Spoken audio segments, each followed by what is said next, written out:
Et la succession, donc déjà on peut commencer, donc c'est la transmission de patrimoine au moment d'un décès, donc à des héritiers. Donc déjà quels sont les coûts, si on n'a absolument rien préparé, combien ça coûte au conjoint, à l'enfant et ceux qui n'ont pas de bien direct. Moi je pense que c'est toujours important quand on parle de transmission patrimoniale de distinguer le plan civil et le plan fiscal. Le plan civil c'est qui hérite et le plan fiscal c'est combien ça coûte. Mais il faut toujours d'abord parler du plan civil. Le plan civil, c'est assez simple, le code civil prévoit assez bien les choses. Si vous êtes marié, votre époux aura des droits de succession des droits dans votre succession. Si vous avez des enfants communs avec votre époux, c'est très bien fait dans le code civil, votre époux aura le choix entre un quart de la succession et l'usufruit de cette succession. L'usufruit de la succession, alors l'usufruit c'est usus fructus, l'usage et les fruits. Je peux rester dans la maison, je peux la louer et en avoir les revenus si je dois aller en maison de retraite, etc. Et les enfants auront la nue propriété du bien, c'est-à-dire que l'époux ne peut pas vendre et partir jouer le prix de vente au casino et finalement déshériter ses enfants. Donc évidemment la vie du conjoint survivant reste la même puisqu'il peut rester dans son logement.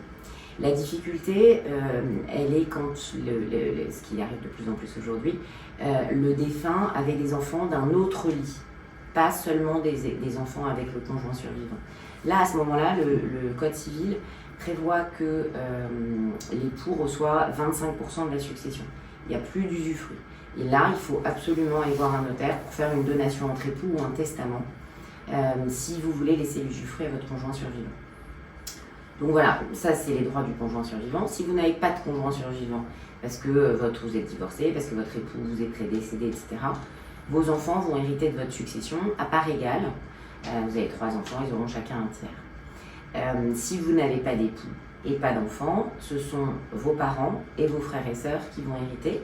Si on décède à un âge classique, c'est-à-dire assez élevé, évidemment on n'a plus ses parents, et à ce moment-là ce sont ses frères et sœurs qui se partagent la succession.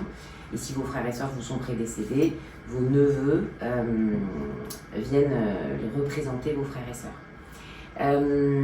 Après, on peut faire un arbre généalogique. Si on n'a pas d'enfants, pas d'époux, pas de parents, pas de frères et sœurs, eh bien c'est les cousins germains.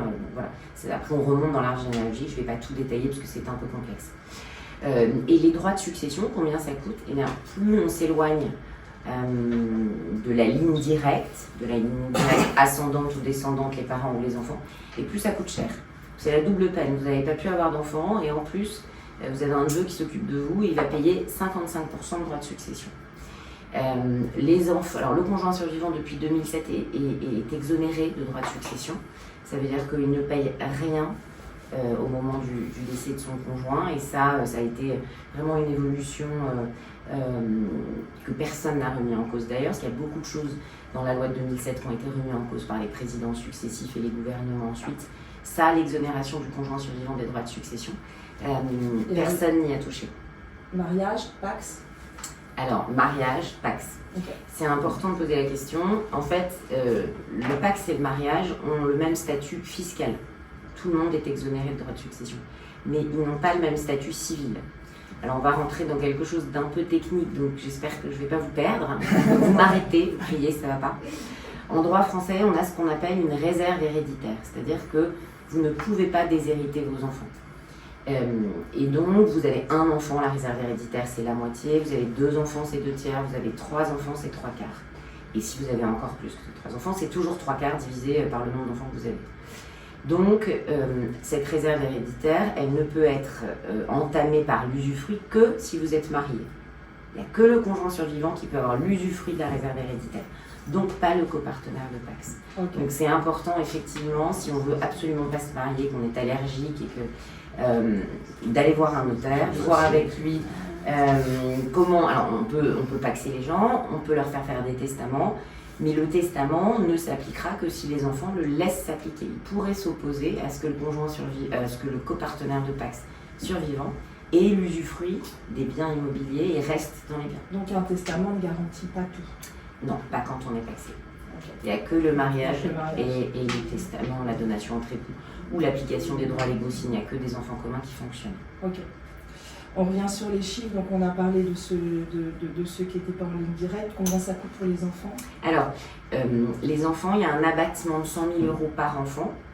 Et ensuite, ils sont taxables, on va prendre les tranches principales à 20% jusqu'à 550 000 €, 30% jusqu'à 900 000 €, 40% jusqu'à 1,4 million, je crois, et 1,8 million et 45% au-delà. Alors on se dit, là j'ai eu un jeune homme, il avait mon âge, pas si jeune, mais en tout cas il a perdu sa maman, il était fils unique. Sa maman avait un appartement dans le 17e qui faisait 100 mètres carrés et des parts dans une SCI familiale. Il a payé, il est allé jusqu'à 45%, c'est-à-dire qu'on a envoyé 750 000 € de taxes à l'État. Elle n'avait rien fait, rien transmis avant. Et c'est désespérant, quoi. C'est sûr oui. que... C'est comme ça que j'ai rencontré Maître Bidet, c'est sur une succession qui a été pas du tout préparée. J'ai trouvé que c'était plutôt une catastrophe. Même il y a même le prix, mais je dirais qu'il y a même senti.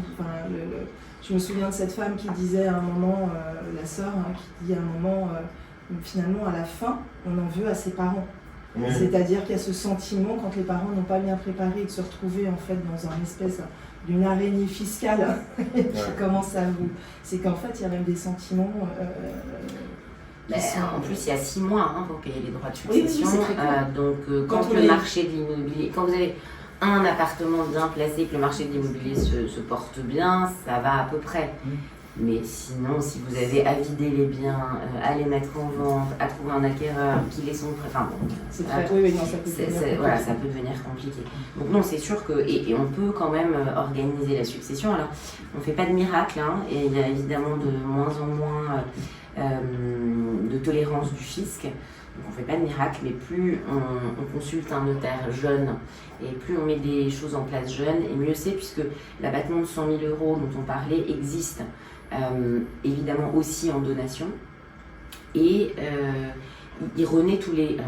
C'était 6 ans en 2007, par le président de 2007 que je ne nommerai pas. Celui d'après en 2012 a mis à 15 ans et on est toujours donc sur 15 ans, donc c'est tous les 15 ans. Mais voilà, si on s'y prend jeune, on peut tout à fait imaginer bénéficier 3 fois des abattements et puis 3 fois des tranches, c'est-à-dire que la tranche dont je vous parlais à 20%, c'est pareil, si vous donnez avec l'abattement et une tranche faible aujourd'hui et vous avez 60 ans, dans 15 ans, vous allez récupérer l'abattement, mais aussi la tranche à 20%. Donc finalement, ça va éviter que vos enfants montent à une tranche supérieure. Donc c'est vraiment très important de consulter un notaire. Et puis, alors, les conseils sont... Le premier entretien de conseil est gratuit et il y a des gens qui viennent me voir et on regarde leur situation, il n'y a rien à faire. Et c'est OK, il n'y a pas de sujet, mais c'est mieux de savoir quand même. Et s'il y a quelque chose à faire, c'est mieux de le savoir. Et si vous n'avez pas envie de le faire parce que vous n'avez pas envie de transmettre et que vous n'êtes pas à l'aise avec le fait de vous démunir même de la nue propriété, vous ne faites pas, mais on peut aussi organiser les choses différemment. Bon, là, on n'est pas sur ce sujet-là, mais l'assurance vie, par exemple, reste extrêmement intéressante avant 70 ans, alors quand on a des liquidités, évidemment, mais ça peut rester quelque chose de très intéressant. Et il faut avoir l'information avant ses 70 ans, sinon c'est sûr que c'est trop tard. Si on est propriétaire aujourd'hui d'un bien, c'est surtout le sujet d'aujourd'hui,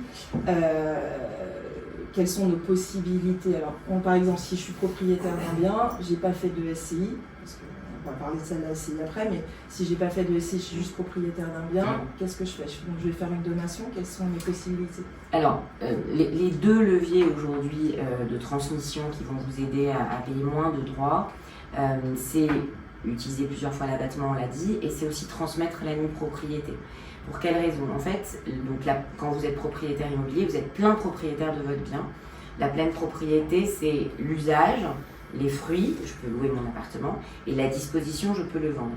Quand on donne la nue propriété, on transmet le droit de disposer à ses enfants. Et on garde l'usufruit, le droit d'y habiter, le droit de le louer.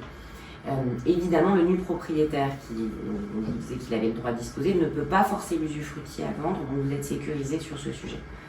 Votre usufruit que vous allez conserver va être évalué par un barème fiscal en fonction de votre âge. Donc, si vous avez entre, on va dire 51, on se pose rarement la question avant 51 ans de donner à ses enfants, entre 51 et 61 ans, votre usufruit vaut 50%.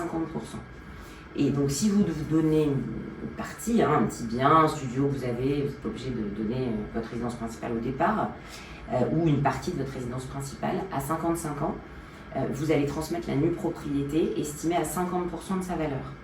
Et l'usufruit que vous conservez ne sera jamais taxé par l'État, puisque l'usufruit que vous conservez de façon viagère, c'est-à-dire jusqu'à votre décès, va s'éteindre à votre décès sans que vos enfants aient à payer des droits sur l'usufruit.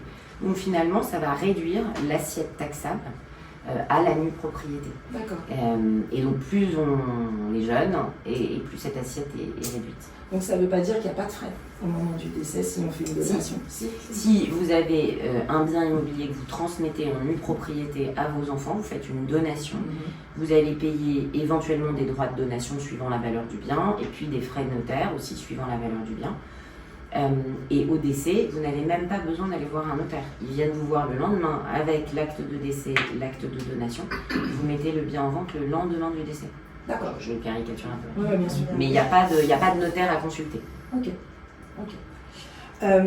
La SCI, est-ce que c'est intéressant de créer une SCI? Alors, si on s'y met un peu plus jeune, du coup on achète, on peut être propriétaire de sa résidence principale, mais on investit dans l'immobilier pour du locatif et pour préparer sa retraite. Est-ce que c'est intéressant de faire une SCI familiale? Pour moi, effectivement, il y a eu un moment, une folie de la SCI qui n'était pas forcément justifiée.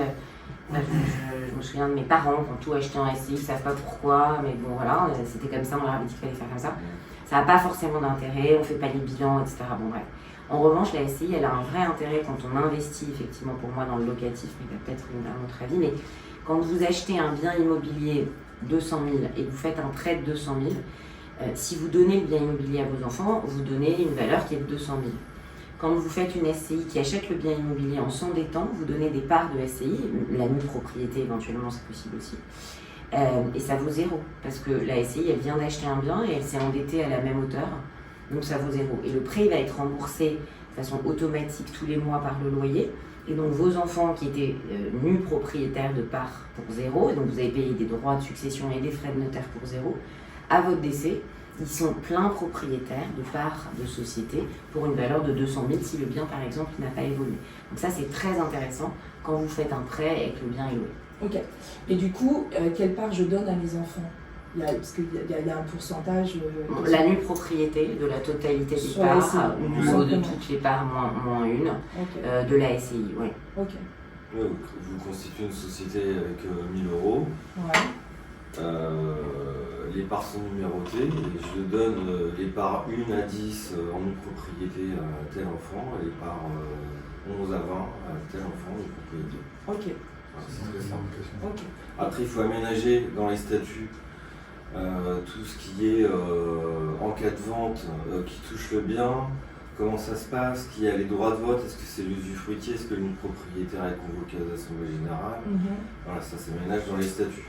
Okay. Et je pense qu'on va peut-être parler de l'indivision, mais ça évite aussi tout ce qui est problème d'indivision, puisque vous pouvez aménager dans les statuts les pouvoirs du gérant, souvent les parents, qui peuvent faire un peu ce qu'ils veulent, et même vendre l'appartement sans avoir besoin de faire une assemblée générale avec les propriétaires. Ok. Du coup, est-ce qu'on a besoin de vendre des parts au fur et à mesure? Parce que je vois des clients qui ont des SCI familiales assez importantes et qui cèdent un peu tous les 10 ans des parts de SCI, c'est peut-être pas la même structure Moi je l'ai jamais fait, mais je vois des avocats effectivement qui conseillent de transmettre tous les 10 ans quelque part en se disant... Alors, ce qu'il faut se dire, c'est qu'effectivement, si vous voulez transmettre votre patrimoine, on a parlé, il y a l'assurance vie, ça ne nous concerne pas en immobilier, vous avez la donation, et ça, effectivement, dans l'immobilier, on est obligé de passer par une donation, par un notaire, par acte authentique. Et puis vous avez les dons manuels et les présents d'usage. Le don manuel, c'est je te remets de la main à la main. Donc c'est plutôt normalement de l'argent. Et vous pouvez simplement déclarer au fisc ce que vous avez donné. Et là, il y a un abattement supplémentaire de 31 865 € si vous avez moins de 80 ans et que vos enfants ont plus de 18 ans, et par parent et par enfant. Hein. Donc c'est vrai que ça fait quand même 63 000 par parent, c'est faisable tous les 15 ans. Puis il y a autre chose, il y a le présent d'usage. Le présent d'usage, ça veut dire le cadeau. Effectivement, j'ai le droit de faire des cadeaux à mes enfants pour leur anniversaire, pour Noël, etc. Alors, dans notre esprit, un cadeau, c'est un sac à main, mais en fait, non, vous pouvez très bien leur faire un virement.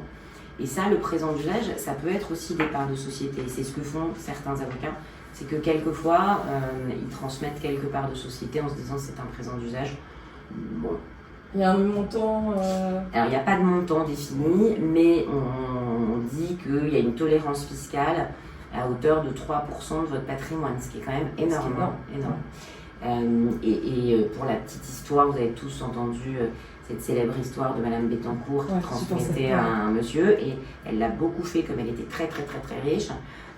C'était gigantesque, 3%. Elle l'a beaucoup fait par une tradition manuelle et des présents d'usage.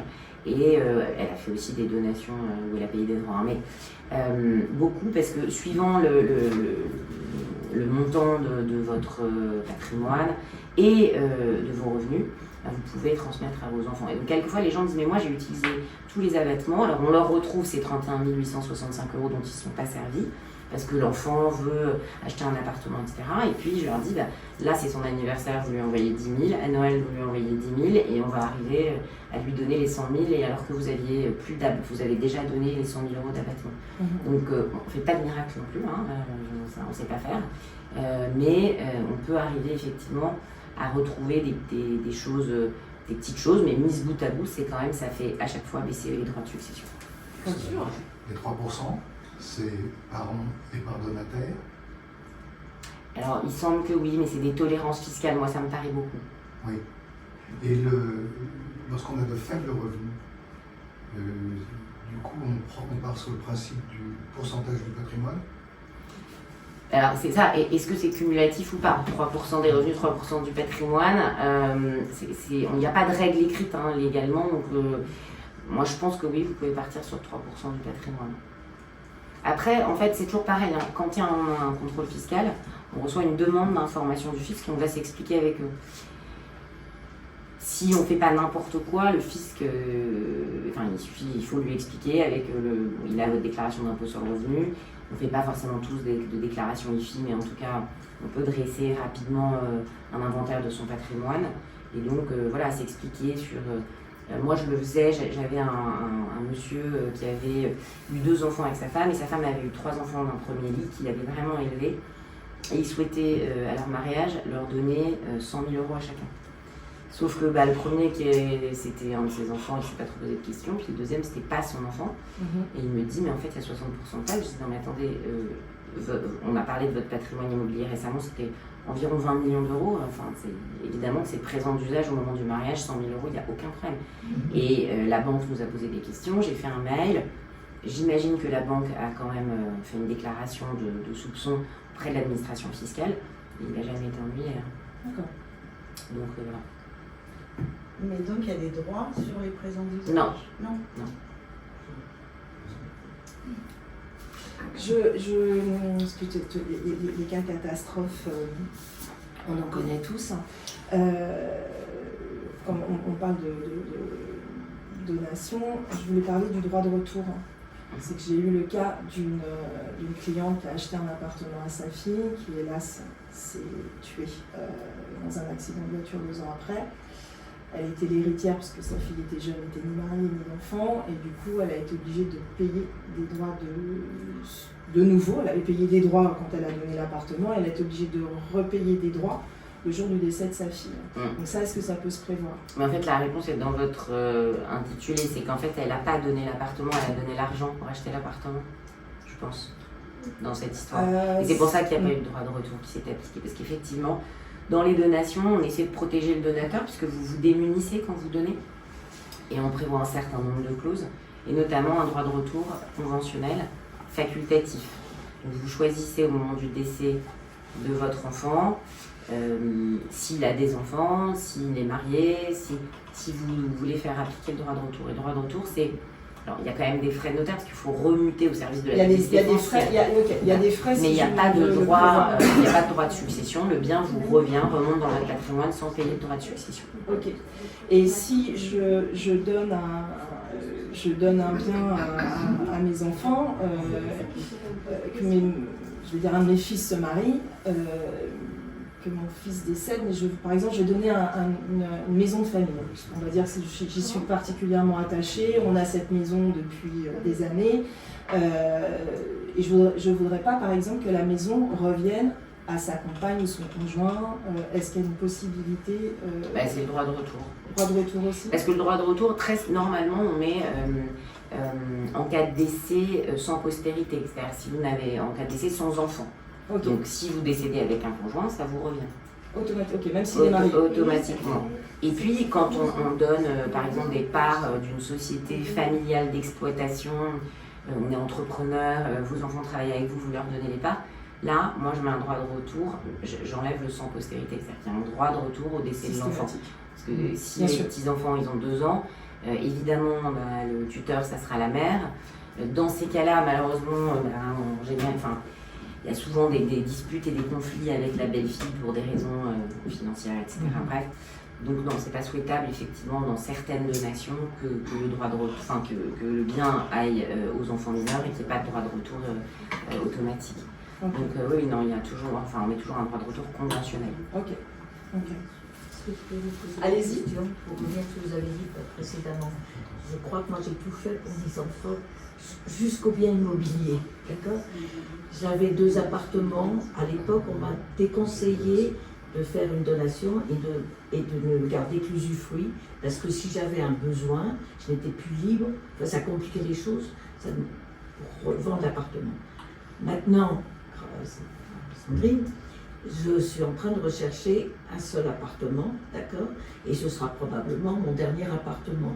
Donc là, est-ce que vous me conseilleriez de faire une donation maintenant? Alors, le cas est différent d'il y a quelques années. En fait, c'est ce que je disais au début. Évidemment, fiscalement, vous avez intérêt de faire une donation. Mais dans la vie, on ne fait pas tout fiscal, par intérêt fiscal, hein, parce que sinon... et donc, civilement, c'est ça la question. C'est est-ce que vous avez envie de transmettre avec le risque que ça comporte, c'est-à-dire le risque que si vous devez revendre ce bien, vous dites ça sera sans doute mon dernier appartement, évidemment on ne sait pas dans la vie ce qui peut se passer, évidemment vous pouvez avoir besoin de le vendre, et si vous êtes fâché avec votre fils et qu'il est parti en Australie et qu'il ne nous répond pas, on met des clauses protectrices aussi, c'est-à-dire qu'on va mettre que vos enfants vous donnent d'ores et déjà le droit de vendre et d'acheter un autre bien, ou le droit de vendre et de conserver le prix de vente sur votre compte, mais il faudra quand même qu'il signe une procuration au moment où vous allez vendre. Et donc s'il a disparu en Australie, là vous serez coincé avec votre bien immobilier. Donc en fait c'est vraiment votre sentiment et votre jugement à vous. C'est vrai que nous, on se place toujours dans les cas les pires, ce qui pourrait arriver de pire, parce qu'on voilà, c'est comme ça, on essaye de vous dire... Quand tout se passe bien, vous n'avez pas besoin de nous en fait. Hein, donc, mais dans le cas le pire, votre enfant part en Australie au bout du monde et vous ne savez pas où il est, vous n'avez plus de nouvelles, vous ne pouvez plus vendre le bien. Donc en fait, il faut se dire, est-ce que je prends le risque, est-ce que je ne prends pas le risque? Et ça, effectivement, vous avez autant de réponses que de notaires, parce que dans la vie, on a eu des expériences où on a vu... moi, je peux pas vous donner ma réponse. Fiscalement, vous y avez intérêt, et civilement, c'est à vous de prendre une responsabilité avec le fait de transmettre. Et est-ce que, alors, je dirais pas, vous avez confiance en vos enfants, parce que c'est idiot comme phrase. On a tous confiance en ses enfants jusqu'au jour où. Mais est-ce qu'on prend le risque ou pas? Et est-ce que vous avez à côté des liquidités si vous ne pouviez pas vendre ce bien? Si on arrivait à ce cas de figure où vous devez aller en maison de retraite, ça va coûter 7 000 € par mois, vous avez 3 000 de revenus, et donc comment on fait? Si vous me dites sur une assurance vie, j'ai de quoi payer une maison de retraite pendant 10 ans, prenez pas tellement de risques. Ou si... Ouais. Donc là j'ai intérêt à faire une donation.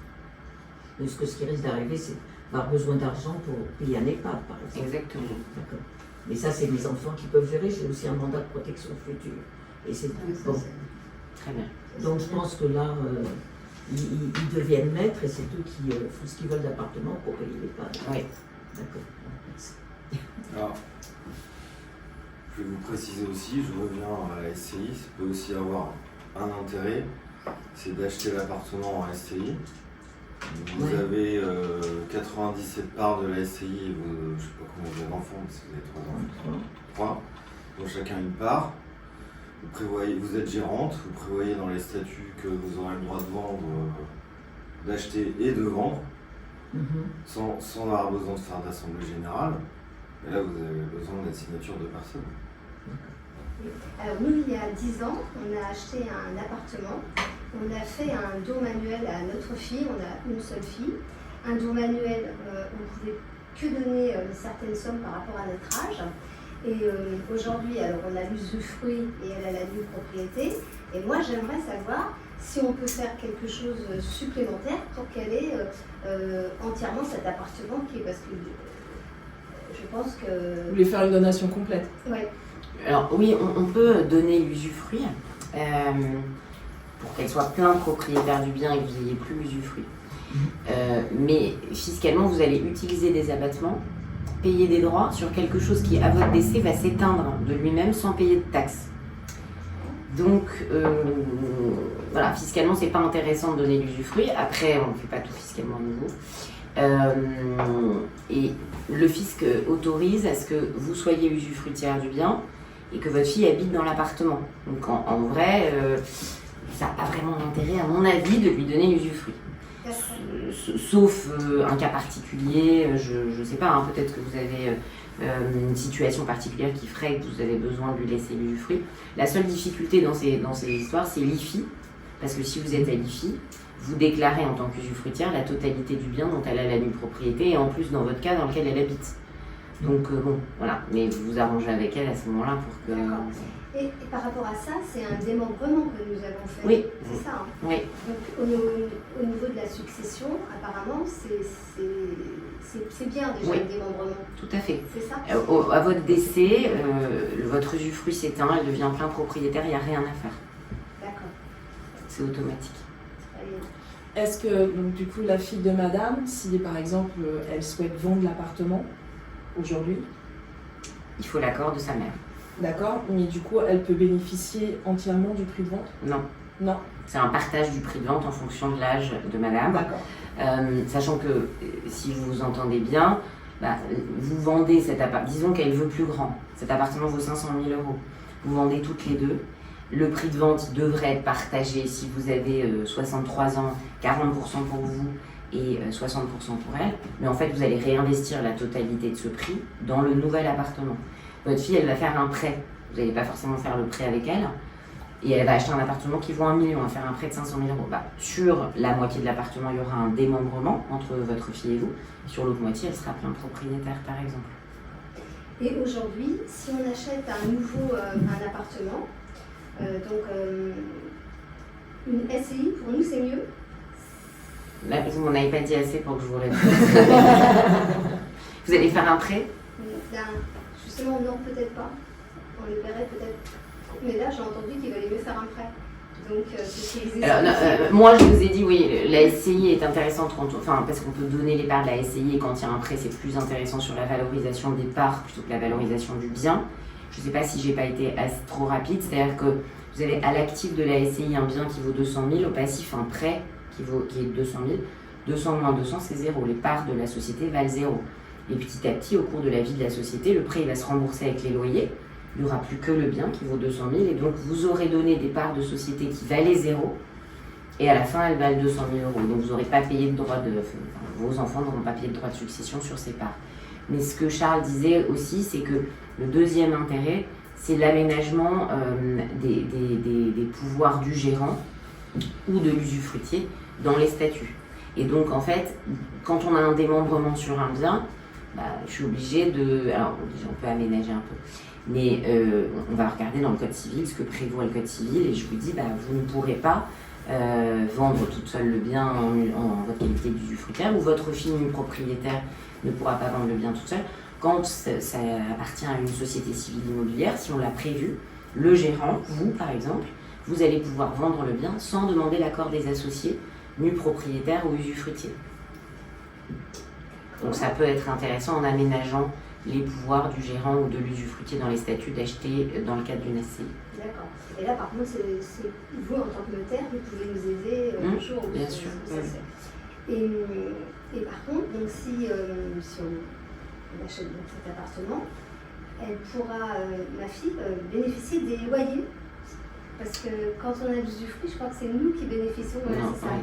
Donc on ne peut pas faire autrement, voilà, pour qu'elle puisse gérer cet appartement entièrement. C'est-à-dire qu'elle bénéficie des loyers. Non, hein. C'est pas comme ça que ça me Non, c'est pas comme ça que ça marche. Alors après, ça dépend un peu quel est son besoin, parce que tout à l'heure, c'est ce qu'on disait. En fait, soit elle a besoin de revenus complémentaires, parce qu'elle veut faire un prêt et que dans son impôt sur le revenu, elle a besoin d'avoir des revenus complémentaires, soit elle a besoin d'avoir des revenus complémentaires parce qu'elle a un certain train de vie. Dans ce cas-là, il y a ce qu'on, je rappelle, le présent d'usage, ce que vous pouvez lui donner à son anniversaire, qu'on peut déterminer compte tenu de votre situation. Et quelquefois, il faut regarder, hein, mais le montant des loyers sur l'année, vous pouvez lui redonner en un virement à son anniversaire ou à Noël, suivant le montant et suivant vos revenus et votre patrimoine. Hein, Bien sûr. Mais en revanche, il vaut toujours mieux faire ça plutôt que d'encaisser 1 000 € de loyer et de lui reverser tous les mois 1 000 €. Ça, il ne faut surtout pas faire ça. Il vaut mieux se dire, voilà, j'ai 12 000 € dans l'année, je lui envoie 6 000 à son anniversaire et 6 000 à Noël, que de faire chaque mois le remboursement du loyer alors que vous êtes usufruitière. Là, Oui. changez vraiment. En tout cas, si j'ai bien compris, quand on prend une SCI, il vaut mieux avoir un prêt, malgré tout. Non, de transmettre, oui. Dans la transmission. Pour la transmission. Ouais. D'accord. Oui, parce qu'on prend la valeur comptable départ, ce qu'on ne peut pas faire si on donne directement l'appartement. D'accord. Et c'est de la comptabilité. Hein. Oui. Et par contre, nous, comme on est quand même pas tout jeune, ça sera nous qui ferons le prêt. Parce qu'elle ne pourra pas faire le prêt. C'est la SCI qui fait le prêt. Ah, c'est la SCI qui fait Et vous êtes solidaires les uns avec les autres, c'est ça? D'accord. Et il Souvent, y a... ils demandent au moins le cautionnement des gérants, la caution des gérants. Mais... Ok. Et l'âge est important sûrement.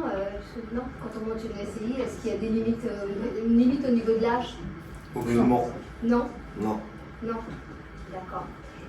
Non, vous constituez vraiment une personne morale, différente de vous, différente de la somme des associés. C'est vraiment une personne à part. Et vous pouvez manager les statuts comme on veut. D'accord. Et ça, c'est aménageable entre la promesse et la vente. C'est-à-dire que vous trouvez un bien, vous signez une promesse de vente, vous, madame, je vais acheter un bien et j'ai besoin d'un financement. Et une fois que vous avez signé la promesse de vente, vous voyez avec votre notaire si il est intéressant de faire une société civile immobilière et avec votre banque, si elle va bien prêter à la société civile immobilière. Et ensuite, vous substituez cette société civile immobilière qui va donc signer l'acte de vente définitif, même si c'est vous qui avez signé la promesse. Donc voilà, on a 3 mois en général entre la promesse et la vente. C'est une durée suffisante pour voir toutes ces questions et que votre banque vous réponde sur la capacité à prêter à cette SCI.